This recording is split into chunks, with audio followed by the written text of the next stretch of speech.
especially to Fergal. He had always been an active, hard-working man, but from then on he would have to be tended like a baby.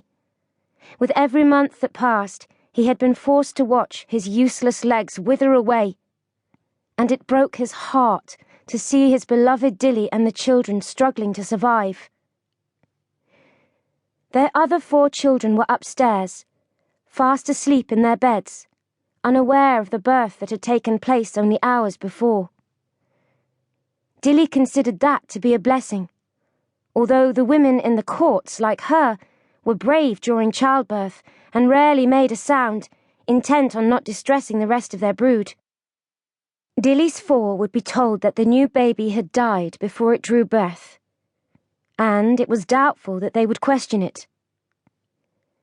Many babies thereabouts never saw their first birthdays, but Fergal and Dilly were proud that their brood had survived, hale and hearty.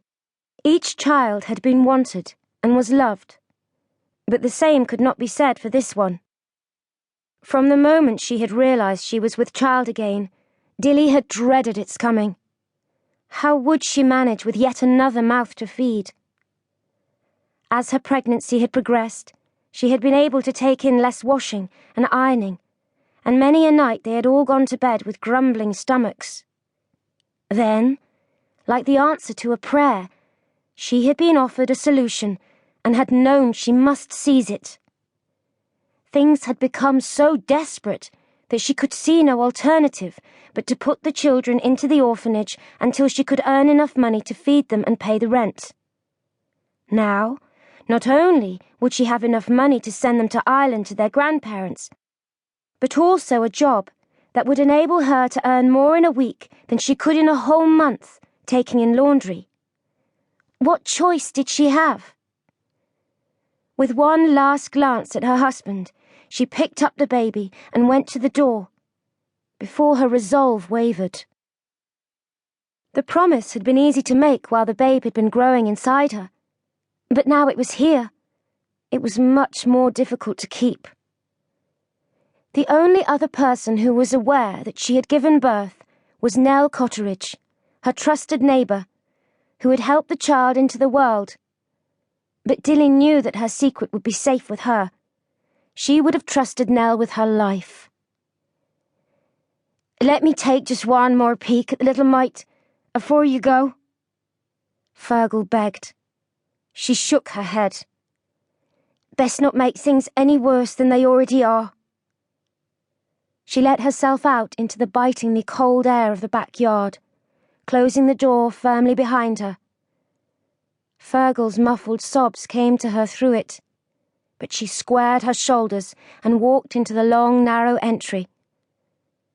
As she passed Madge Bunting's cottage, she thought she saw the rags that passed for curtains twitch, and prayed she was wrong. The last thing she needed was for Madge to find out what she was about to do. The woman had a mouth on her like a parish oven, and ever since Dilly had been given the job for which Madge had also applied, Madge had resented Dilly. But there was no time to worry about that. The sooner this was done, the better. Out on the street, she turned towards her destination, the baby tucked tightly against her. It was making little mewing noises and sucking its tiny fist. She felt as if her heart was breaking, but her steps never faltered, even though she was still sore and light-headed from giving birth just hours before. The future of all her children depended on what she was about to do, and for their sake, there could be no turning back.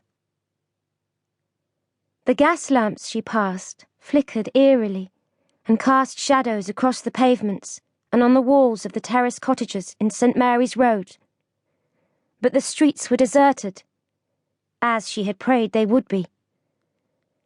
Eventually, she paused at the gates of a large house in the better part of town. Gently, she twitched aside the shawl that covered the babe's face and kissed its soft cheek tenderly. "I shall never forget you, and I shall love you for as long as there's breath in my body," she promised brokenly.